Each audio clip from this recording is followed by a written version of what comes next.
গত বছর ফিতরা আদায় করেনি, সেটা কি এই বছর দিতে হবে? জি হ্যাঁ, এর কোনো কাজা নেই, যখনই করবেন আদায় হবে, সারা জীবনের সময়। যদি ফিতরা না দেয়া হয় তাহলে কি রোজা কবুল হয় না? জি হ্যাঁ, হাদিস শরীফে এও রয়েছে যে ঝুলন্ত থাকে। হযরত সাইয়্যিদুনা আনাস বিন মালিক রাদিয়াল্লাহু তাআলা আনহু বলেন, সরকারে নামদার মদিনার তাজদার সাল্লাল্লাহু আলাইহি ওয়াসাল্লাম ইরশাদ করেছেন, যতক্ষণ সাদকায়ে ফিতর আদায় করা হয় না, ব্যক্তির রোজা জমিন ও আসমানের মাঝখানে মুআল্লাক অর্থাৎ ঝুলন্ত অবস্থায় থাকে। ঈদের পর যদি ফিতরা দেয় তাহলে কি হয়ে যাবে? অবশ্যই হয়ে যাবে। সাদকায়ে ফিতর হিসাবে টাকা ব্যতীত কোনো বস্তু যেমন রেশন, কাপড় ইত্যাদি দেয়া যাবে? যে কোনো পণ্য যা সাদকায়ে ফিতরের সমপরিমাণ তা দিতে পারবে।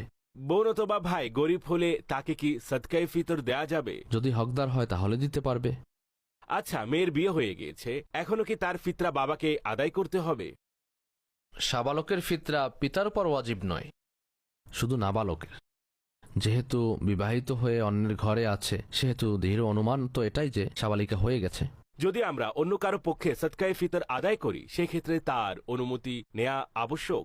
কিছু ক্ষেত্রে তো এমনিতেই বোঝা যায়, একত্রে ঘরে থাকি, ফলে বাবাই প্রতি বছর দিয়ে দেন, সাবালক সন্তানের পক্ষ থেকেও অনেকে দেন, সেক্ষেত্রে তাদের পক্ষ থেকে হয়ে যাবে। আর যদি মেয়ে বিয়ের পর চলে যায়, ছেলে অন্যত্র বাস করে, প্রতি বছর দেয় না কিন্তু এবছর দিতে চাইছে, সেক্ষেত্রে অনুমতি নিয়ে নিবে যে বাবা আমি আপনার সাদকায়ে ফিতর দিয়ে দিচ্ছি।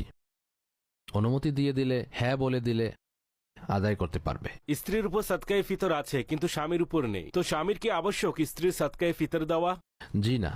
সল্লু আলাল হাবিব সাল্লাল্লাহু আলা মুহাম্মদ। কেউ যদি সেহরিতে শুধু খেজুর ও 1 গ্লাস পানি পান করে রোজা রাখে এবং ইফতারিতেও শুধু খেজুর ও পানি খেয়ে ইফতারি করে, সেক্ষেত্রে কি তার রোজা হবে নাকি না? রোজা হয়ে যাবে।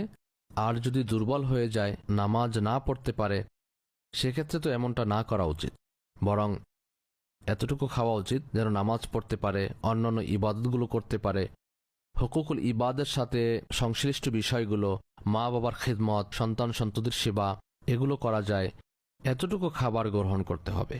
সল্লু আলাল হাবিব সাল্লাল্লাহু আলা মুহাম্মদ। কারো শ্বাস নিতে কষ্ট হলে সে ইনহেলার ব্যবহার করে, আবার অনেকে সর্দির কারণে নাক বন্ধ হয়ে গেলে এক ধরনের স্প্রে ব্যবহার করে, আর শ্বাসকষ্ট হলে তো ইনহেলার ব্যবহার করেই। সুতরাং রোজা অবস্থায় এগুলো ব্যবহার করা কি জায়েজ? পাম্পের মাধ্যমে যে ইনহেলার গ্রহণ করা হয়, পাম্প যেটির মধ্যে থাকে, এর দ্বারা যদি গ্রহণ করে তাহলে রোজা ভঙ্গ হয়ে যাবে। আর সেই ইনহেলার যার মধ্যে শুধু পাম্প থাকে আর সেটির মধ্যে ক্ষুদ্র ক্ষুদ্র বিন্দু বা ফোঁটা এর কিছুই থাকে না, শুধু সেটির ঝাঁঝালো ঘ্রাণের মাধ্যমে নাক পরিষ্কার হয়, এটি রোজা অবস্থায় জায়েজ। সল্লু আলাল হাবিব সাল্লাল্লাহু আলা মুহাম্মদ।